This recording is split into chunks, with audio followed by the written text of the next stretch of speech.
Okay, how's it going, everybody? I hope you're all doing well. Okay, well, so in today's episode, I thought I'd try to say something about the amazing Greek philosopher Epicurus and what he called his fourfold cure or remedy, a way to alleviate ills of the soul and so to achieve peace of mind. Okay, so Epicurus was born in 341 BC on the island of Samos. But he moved to Athens where he bought a small plot of land and established what he called the Garden, the first school of Epicurean philosophy. Epicurus's garden was like a society of friends living according to common principles, in retreat from the hustle and bustle of civic and city life. It might be best thought of along the lines of our modern-day communes. Now, Epicurus wrote a whole lot. Unfortunately, very little has survived. So what I want to mostly talk about today is a small text that has survived. It is Epicurus's own letter to Menocius, which is a brief summary of his philosophy of happiness to his friend and disciple of the letter's name. Okay, so before I get into the details of the fourfold cure, I think it's important to clarify a few things. So, first of all, Epicurus is what's called a hedonist. That is, he takes pleasure to be the most important thing in life and what happiness is really all about. But here's the thing. He has a very different understanding of pleasure than most people do. He doesn't take it to be some sort of brute physical sensation. No, rather, he takes it to be the long-term condition of being free from bodily pain and mental distress. In essence, he thinks of pleasure as a life of tranquility or peace of mind. And actually, he has a name for this. He calls it ataraxia. Something, by the way, that, as you may have gathered, we can find precedent for in earlier forms of Buddhism. Now, such a characterization of pleasure might sound a bit strange to us, as it did for the ancients, by the way, since it seems to be lacking in positive content, and so it's not how we ordinarily understand the use of that term. However, Epicurus is adamant that experiencing the absence of pain and distress is no less a positive pleasure than is a feeling of delightful or thrilling sensation. In other words, the absence of pain is itself a fundamental pleasure for him. Okay, and one more thing. I think it's also important to mention what Epicurus thinks the role of philosophy is in general. So Epicurus tells us explicitly that the one and only point of doing philosophy is to help us achieve happiness, or at least to alleviate suffering. This is what he says. He says, "Empty are the words of that philosopher who offers therapy for no human suffering.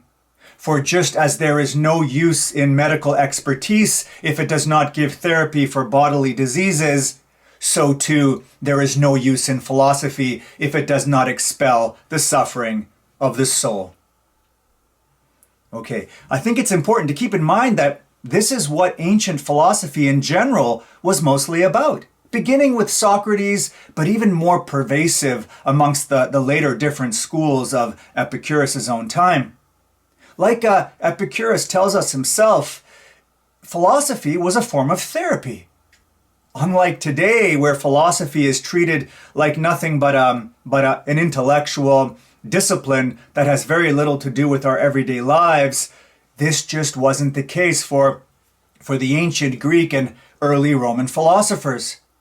For them, philosophy was more about a way of life, even a complete reorientation of one's very being.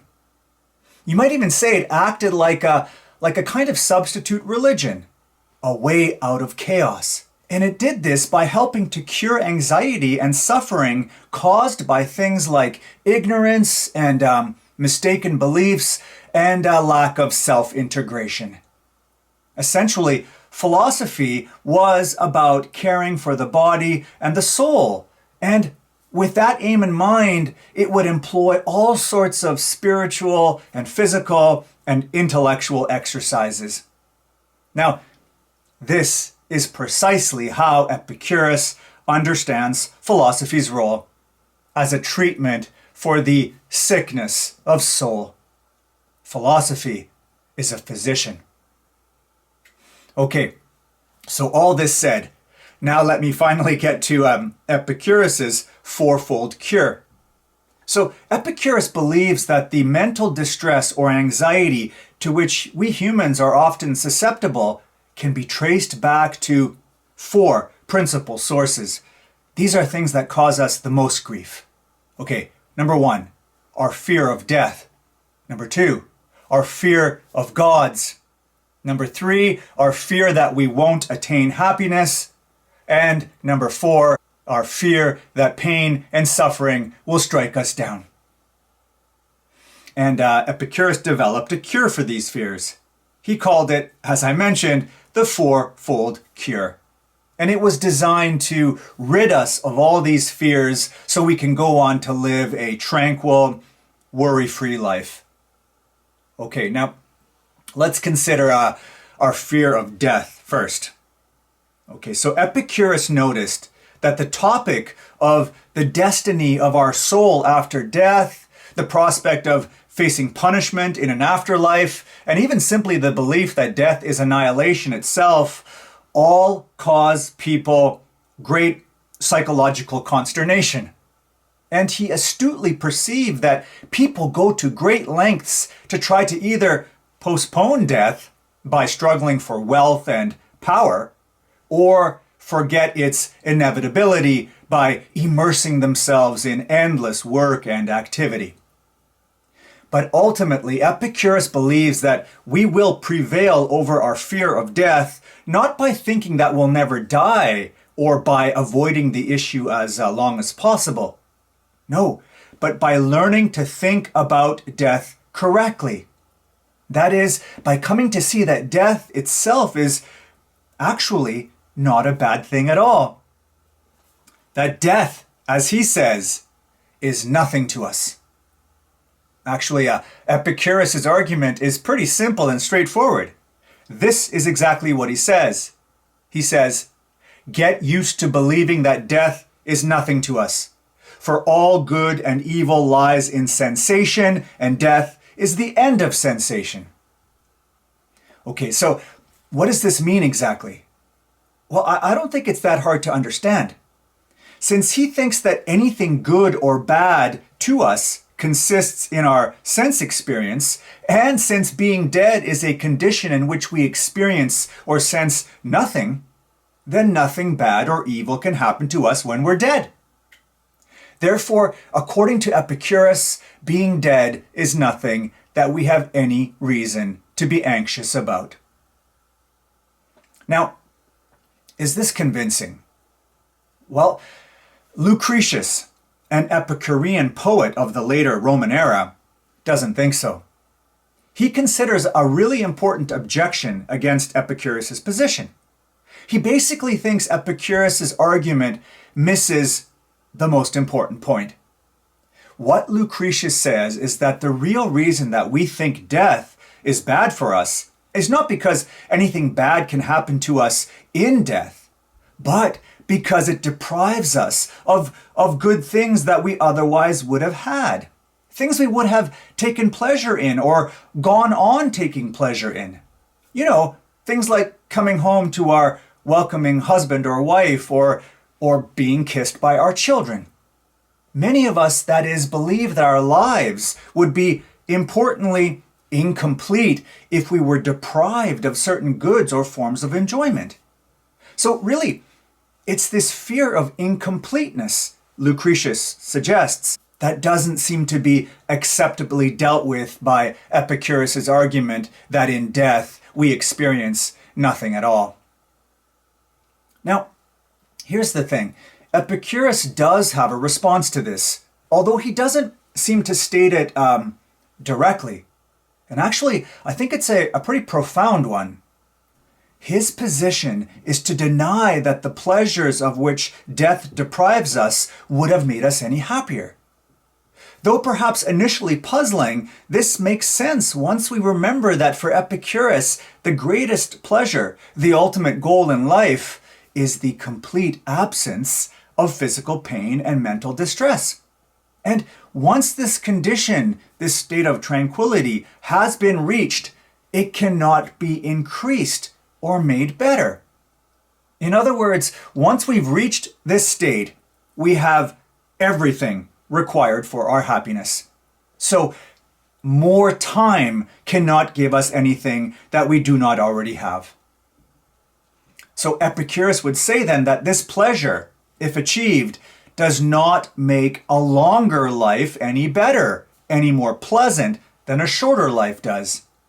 Epicurus's response to Lucretius, therefore, would be that so long as we've achieved the total absence of pain and distress, we've lived a complete life, even if that life has been cut short and so deprived of certain goods and enjoyments. Okay, so now let's move on to fear number 2, namely our fear of the gods. So again, Epicurus recognized that our beliefs about and fear of the gods were a prime source of human anxiety. And here, by the way, we have to keep in mind that for the ancient Greeks, the popular conception of the gods was one which portrayed them as hugely involved in human affairs and as ultimate dispensers of human happiness and misery. Actually, even the etymology of the Greek word for happiness reflects this conception. The Greek word for happiness was eudaimonia, and it literally meant having a good spirit on your side. So happiness contains within it then the idea of being favored by the gods. A chancy, precarious sort of happiness to say the least. Well, such were the gods of Epicurus's time. Sure, you might occasionally fall in their favor from time to time, but basically they were seen as meddling and angry and bullying gods who at times seemed to behave totally whimsically, punishing people for no discernible reason at all. So it's little wonder then that Epicurus thought that such beliefs about the gods were a source of great fear and oppression. Actually, I wonder if such things are much different today with our particular Judeo-Christian talk of judgment and eternal punishment and hellfire. I mean, Richard Dawkins, among others, have talked about the psychological damage that these sorts of ideas can inflict on people, and most importantly, on children. Anyway, so Epicurus doesn't deny the popular view that the gods exist. But here's the thing. He does think, though, that people have the wrong conception of them. The gods are not such as the many believe them to be, he tells us. A little reflection, he thinks, tells us that the gods, being perfect, are completely happy. And as such, they are without anger and without spite. And so without any motivation to punish human beings. In fact, even their gratefulness towards us, for our offerings and sacrifices and so on, is inconsistent with their nature as perfect and blessed beings. Now, why is this? Well, because that would seem to imply some sort of dependence on us for their happiness. And so some kind of weakness on their part. All this reminds me of an amazing essay by Carl Jung called Answer to Job, an essay about the book of Job. So in it, at one point he says that God's treatment of Job and other human beings reveals something deeply insufficient about God. His behavior towards others, his jealousy, and his vengefulness shows that he needs others to assure him that he's there, that he's important. But, says Jung, at the end of the day, it's actually the little puny Job, not God, that shows himself superior to his divine partner and much more of a complete being. Anyway, so back to Epicurus. So the sum of it for Epicurus is that the gods are completely self-sufficient. That is, they have everything they need for their happiness, and so they don't concern themselves with us at all. Indeed, Epicurus pictures the gods as dwelling far away from us in empty spaces between worlds, leading perfectly blissful lives, concerned entirely with themselves, never ever touching human life. So if Epicurus is right about the nature of the gods, then a prime source of fear and anxiety in human life is unfounded. It becomes a mere irrational phobia. When we see things correctly or do some philosophical thinking, we need not go on to live in fear of the gods. For, as a matter of fact, the gods, according to Epicurus, are not watching over us. They have no effect on the world and on those who live here. And they don't care at all to judge or punish us in an afterlife.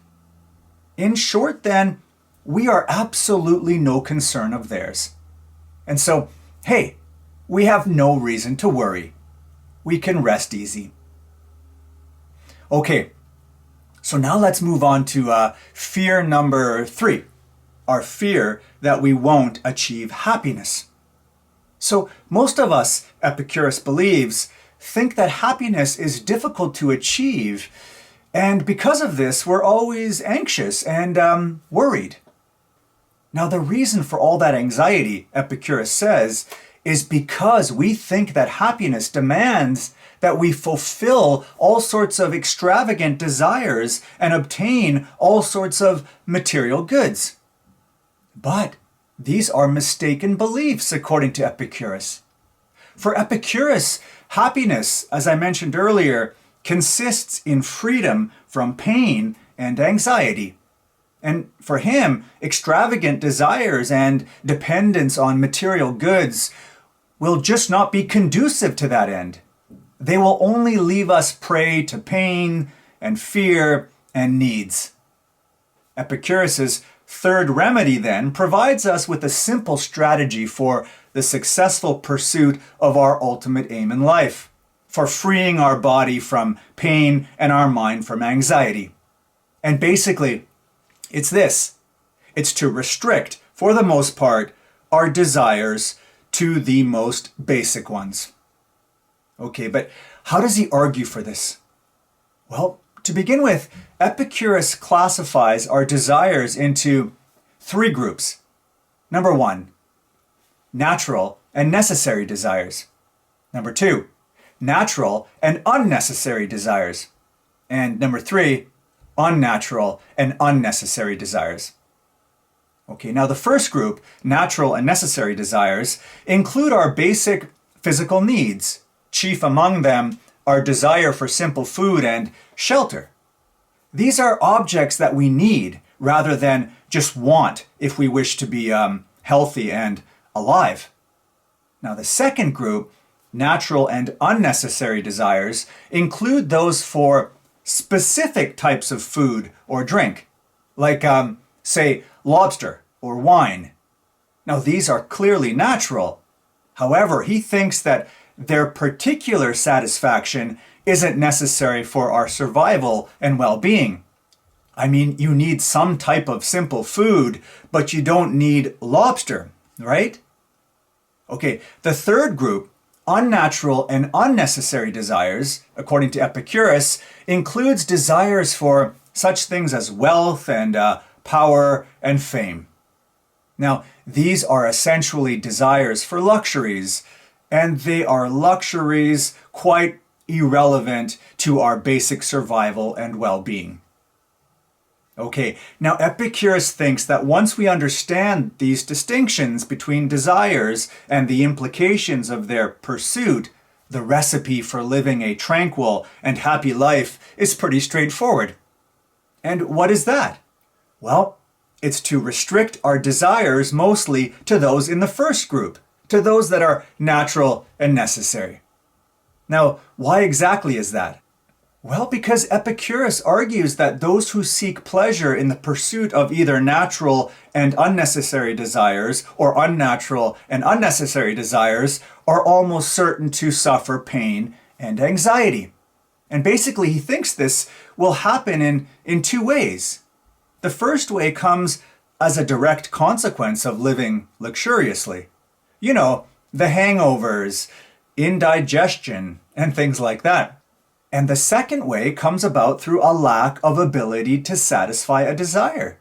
You know, when we expect lobster every night, but then don't get it, leaving us feeling disappointed and frustrated. So this is why we should stay away from desires of this sort. On the other hand, though, the first group of desires, the natural and necessary ones, they can be fulfilled rather easily. And this is because, as Epicurus often points out, nature abounds with the resources necessary to satisfy them.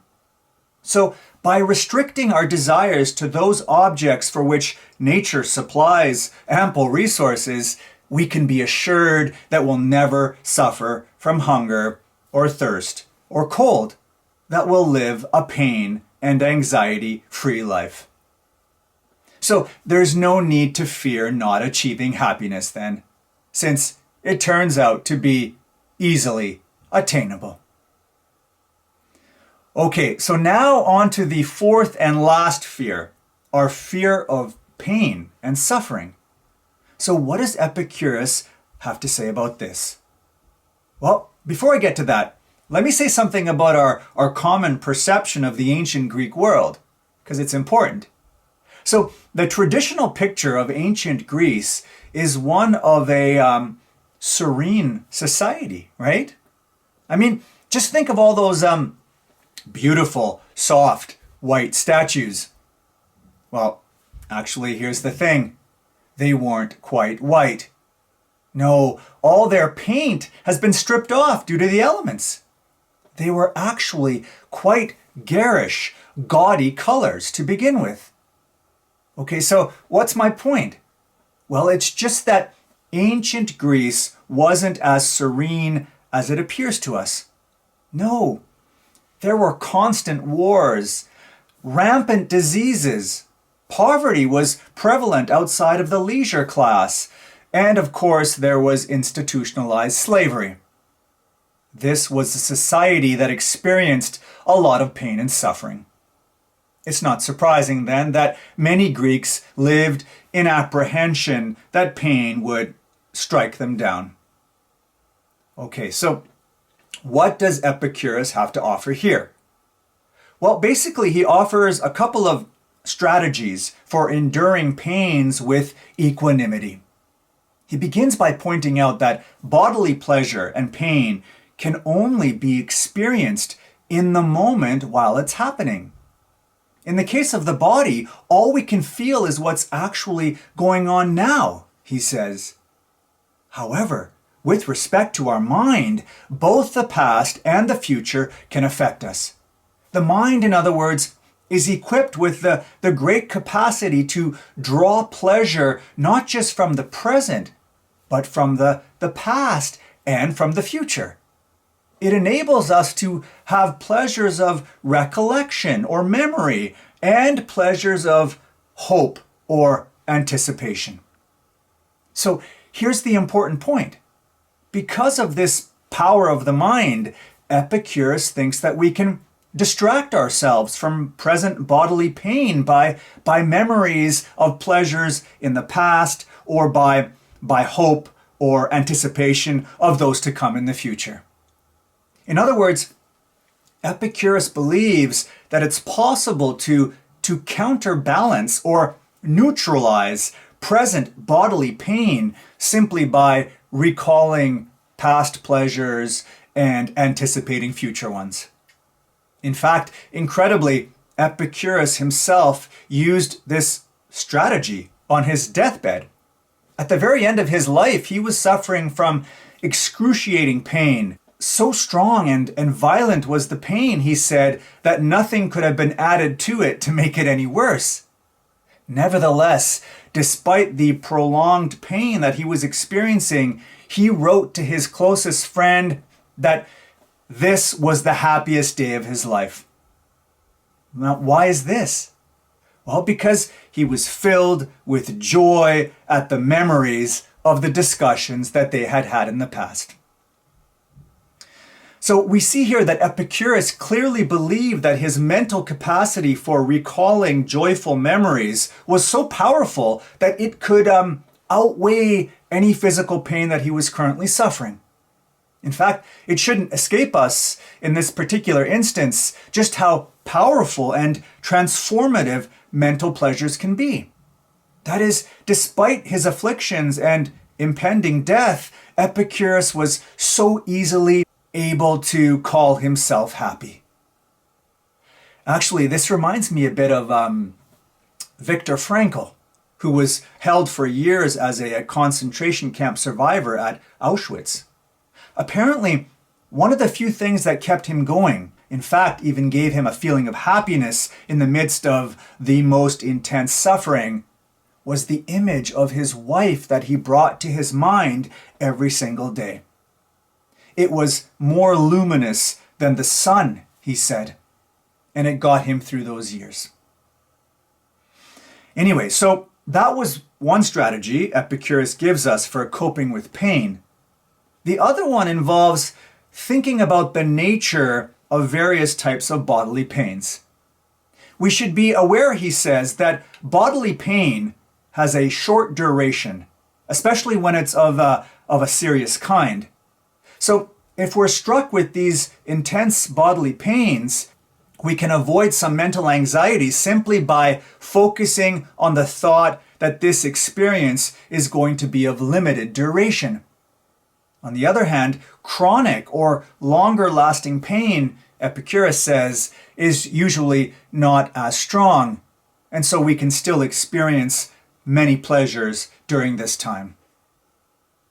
Throughout our lives, then, we can endure unavoidable pain and sickness and even bear them with equanimity by putting into effect Epicurus's dual strategy. That is, 1, we can mitigate these sufferings with memory of past pleasures and the anticipation of future ones. And 2, we can keep aware that these sufferings will either, if they're acute, not last a long time, or if they're chronic, not be that powerful. And basically, the upshot of all of this for him is that even in the face of the worst things that can befall us, it is still in our power to be happy if we really want to. Okay, so to conclude, Epicurus thinks that if we commit ourselves to philosophy's therapy, if we really practice and internalize these 4 precepts, 1, that the gods are not to be feared, 2, that death is not to be dreaded, 3, that what is good is easy to get, and 4, that pain is easy to endure, if we really truly understand these 4 things, we will come as close to a happy existence as is possible for us. And maybe, as Epicurus says, even live as a god among men. Bye for now.